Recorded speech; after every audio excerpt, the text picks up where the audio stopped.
One thing we all have in common as people is that we've all been through some tough times. But what makes us different is how we deal with those tough times. Some overwork themselves, some just repress it and move on, others might even turn to drugs or substance abuse. I've done all of the above at one point, but I've also had something else helping me with the internal terrors. That thing is horror. For a long time, horror as a genre in film has been dismissed as lowbrow entertainment.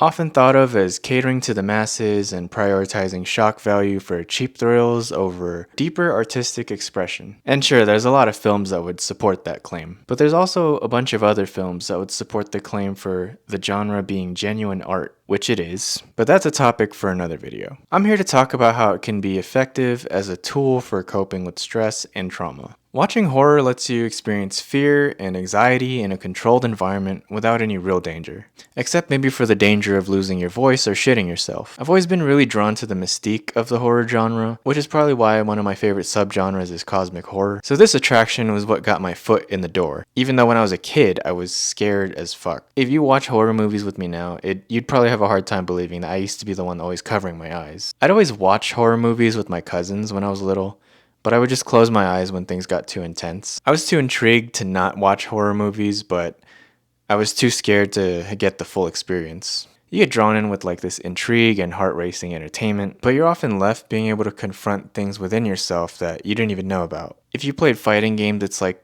being in the training room. You know there's no danger of losing, there's no danger of getting hurt. Experiencing all this negativity followed by the relief when it ends creates this sense of catharsis, as if you just went through it yourself, which ultimately makes you more resilient. Now I'm not saying people who enjoy horror are mentally stronger than those who don't, but if there was some sort of statistic to support that, then I wouldn't be surprised. So one of the first times I actually noticed I was using horror to cope was back in high school. So my first real relationship ended and I was going through it for a while. It didn't help that summer break came shortly after, because I'd always have like this seasonal depression. For context, I don't really know when that started, but since depression causes memory loss, I'm not really surprised. When I try to think about the past, a lot of it feels like it's in this fog. Is that normal? I don't think that's normal. So anyways, a few weeks go by and one of my close friends want to hang out. So we got some food and we watched a movie, but afterwards I said we should go to this amusement park. More context. It wasn't really like what you'd normally think of when you think of an amusement park. It was called Tagada, but so it was basically like a little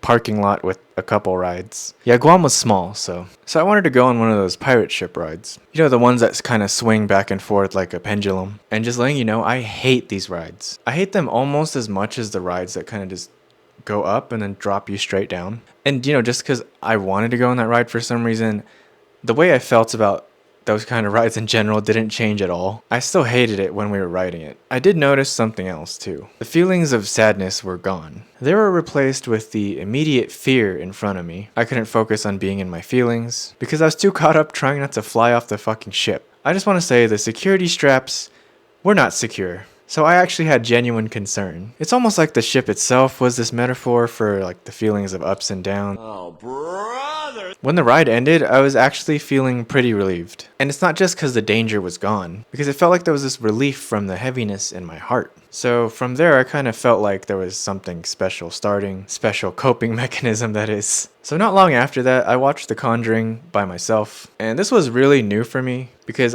before this, I'd always watch horror movies with other people. But this time I wanted to watch it in my room, alone, in the dark. So at the time, I've been wanting to watch the movie for a while because I heard a lot of good things about it. But I think I finally made the choice to watch it when I got like another wave of sadness, because I was really down at the time because my grandma had just passed. So, you know, classic me, I just repressed those feelings, left them to erupt in their own unhealthy ways. Say what you will about The Conjuring, but at the time, that shit got me good. Some scenes, like the part where the demon was on top of the dresser.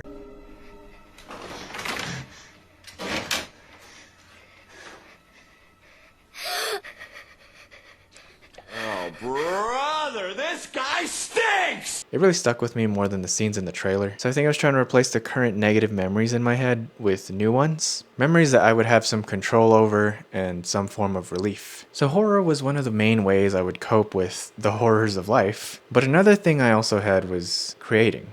Naturally, my love for horror would bleed into my creations, I feel like I just really like the aesthetics of horror. I think the fact that I used horror to cope probably led to me developing this style where I use horror themes or visuals to contrast like a positive message. So I learned through a friend of mine's artwork that people were calling it ominous positivity. And horror inspired some of my first major creations. One of my first short films was a slasher with basically the serial killer version of Two-Face from Batman. Also, I just want to say that slashers are actually one of my least favorite genres of horror, but they're a lot easier and affordable to create than other genres, despite horror as a whole being known for having low budgets, which personally I feel like it speaks volumes on the resourcefulness of people who make horror, especially good horror. But from a business standpoint, horror is great too because you put in a little bit of money and then you get a lot of return. I'm sidetracking. Hold on. I also ended up making a whole clothing brand inspired by the way horror has helped me grow and know when to be behind the scenes or in the spotlight. The themes of horror, like facing the unknown,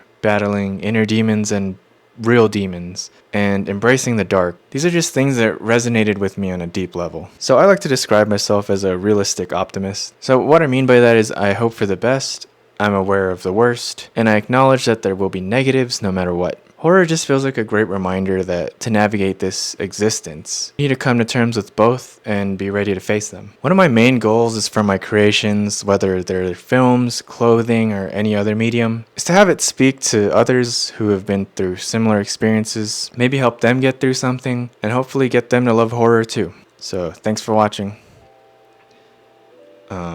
Subscribe. Always got the vibe.